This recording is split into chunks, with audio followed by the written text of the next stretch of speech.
नमस्कार। मैं डॉक्टर मनमोहन सेन, सह आचार्य संस्कृत, राजकीय महाविद्यालय बहरोड।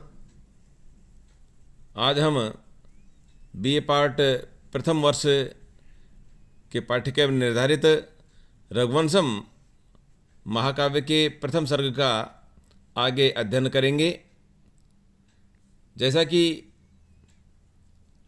आपको पहले बतलाया गया, 19 सर्गों के इस महाकाव्य में प्रथम सर्ग हमारे पाठ्यक्रम में निर्धारित है और उसके पिछले 8 श्लोक आपको पढ़ाए जा चुके हैं। आज अगला श्लोक 9वां श्लोक है। रघुणाम अन्वयम वक्षे तनुवाग विभो अपि सन् तद्गुणई कर्णमागत्य चापलाय प्रचोदितः। इस श्लोक में महाकवि कालिदास ने बताया है कि उसे रघुवंशम महाकाव्य को लिखने की प्रेरणा उन रघुवंशी राजाओं के गुणों से प्राप्त हुई है। कवि इस श्लोक में यह भी संकेत करते हैं कि वह अपनी बुद्धि की प्रेरणा से नहीं, अपितु उन रघुवंशी राजाओं के गुणों की प्रेरणा से प्रेरित होकर ही इस रघुवंशम महाकाव्य की रचना कर रहे हैं। श्लोक का अर्थ देखिए अन्वय सहित। तनु वाग विभव भी सन स अहम। तनु वाग विभव। तनु तनु का अर्थ है स्वल्प, अत्यल्प। वाग विभव है वाणी के प्रसार वाला, अर्थात स्वल्प वाणी के प्रसार वाला। स अहम वह मैं, अर्थात मेरी वाणी अत्यधिक सीमित है। रघुवंशी राजाओं का जो चरित्र है वह अत्यधिक महान है, विशाल है। तो तनु वाग विभव अपि सन्, स्वल्प वाणी के प्रसार वाला होते हुए भी स अहम वह मैं, तद्गुणई उन रघुवंशी राजाओं के गुणों से, कर्णम आगत्य उन रघुवंशी राजाओं के गुणों के कानों में आने के कारण चापलाय प्रचोदित है, और उन गुणों के सुनने के पश्चात अपनी मेरी स्वयं की चपलता से प्रचोदित प्रेरित होता हुआ, वशीभूत होता हुआ मैं रघुणाम अन्वयम वक्षे रघुवंशी राजाओं के वंश के विषय में वक्षे कथन करूंगा या कहूंगा।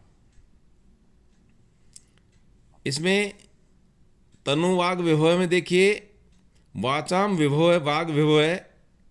तनु स्वल्प है, वाग विभव है। यश से बहुव्रीहि समास का प्रयोग किया गया है। आगत्य में आ उपसर्ग पूर्वक गम धातु है, लेप प्रत्यय लगा करके आगत्य बना। प्रचोदित है का अर्थ हुआ प्रेरित किया हुआ, अर्थात मेरी अपनी इतनी बुद्धि नहीं है, अपितु उन राजाओं के गुणों का जो मेरे पूर्व कवियों ने कथन किया है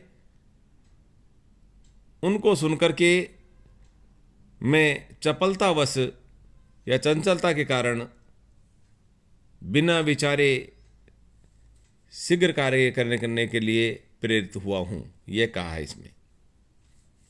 एक बार पुनर्देखिए। तनु वाग विभव अपि सन्, तनु स्वल्प वाणी के विभव वैभव वाला, स्वल्प वाणी के प्रसार वाला हो, अपि सन् होते हुए भी स वह मैं, तद्गुणई कर्णम आगत्य उन रघुवंशी राजाओं के गुणों के कानों में आ जाने के कारण चापलाय प्रचोदित है, चंचलतावश प्रेरित होता हुआ रघुणाम रघुवंशी राजाओं के अन्वयम वंश के विषय में वक्षे कहूँगा या प्रबंध करूँगा। यह इस काव्य की रचना करूँगा, प्रवृत्त हो जाऊँगा इस काव्य की रचना करने के लिए। यहाँ जो अन्वयम जो शब्द आया है वह रघुवंशी राजाओं की वंश परंपरा के लिए आया है, जिसके अंतर्गत उनके वंशजों की संपूर्ण पंक्ति आ गई है। इससे पहले वाले श्लोकों में भी आपने पढ़ा कि जो रघुवंशी राजा हैं वो किस तरह के हैं, तो उनकी वंश के विषय में अनेक विशेषताओं का बखान पहले वाले श्लोकों में किया गया। और इसमें भी कवि कहीं अपने अंदर कोई अहंकार उत्पन्न न हो जाए, इसलिए महाकवि कालिदास ने इस श्लोक में अपनी स्वयं की अत्यधिक अतिशय विनम्रता का प्रदर्शन किया है। अगला श्लोक है, तम संतम श्रोतुम अर्हन्ति सदसत व्यक्ति हेतवः हेम्नः संलक्षिते ही अग्नौ विशुद्धि शामिका पिवा। तम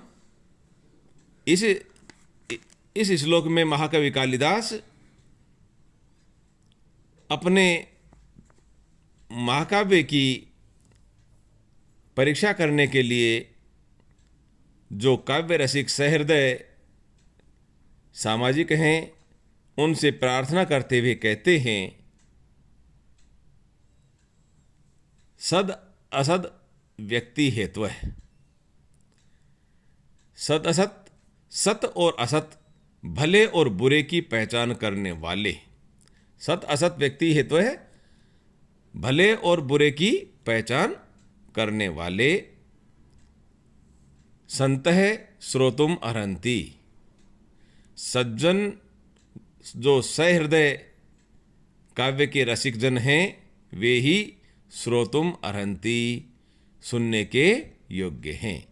तम उस रघुवंश नामक इस महाकाव्य को सत असत व्यक्ति हेतु है, भले और बुरे की पहचान रखने वाले संत है सहृदय सज्जन श्रोतुम अर्हन्ति, सुनने के पात्र हैं, सुनने के योग्य हैं।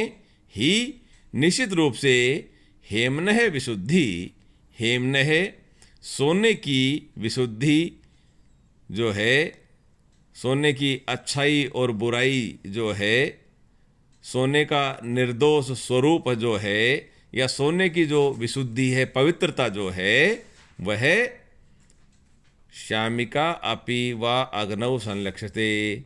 विशुद्धि और जो श्यामिका जो यानी कि उसकी उसमें जो दोष है, जो मिलावट है, जो खोट है, वो दोनों ही अग्नौ संलक्षते, अग्नि में ही हो सकती है। कहने का तात्पर्य हुआ कि जो ये मैं महाकाव्य रच रहा हूँ, इस महाकाव्य को सुनने के योग्य कौन है? जो सत असत का विवेक रखता है, भले और बुरे की पहचान रखने वाला जो परीक्षक है, वही इस महाकाव्य को सुनने के योग्य है।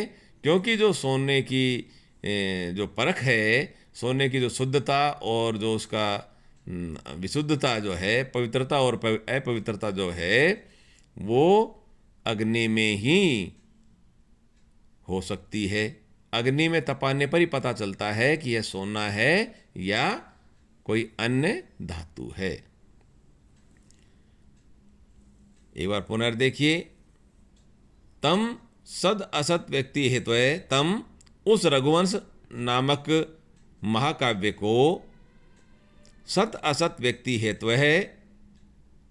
सत असत भले और बुरे की पहचान रखने वाले संत है, सज्जन लोग ही श्रोतुम अर्हन्ति, सुनने के योग्य हैं, ही निश्चित रूप से हेम्नः विशुद्धि, हेम्नः सोने की पवित्रता, श्यामिका और अशुद्धि अग्नौ संलक्षिते, अग्नि में ही ज्ञात हो सकती है, अग्नि में ही पता चल सकता है कि वह सोना खरा है या खोटा है, सोना शुद्ध है या अशुद्ध है। इसकी पहचान अग्नि में ही होती है।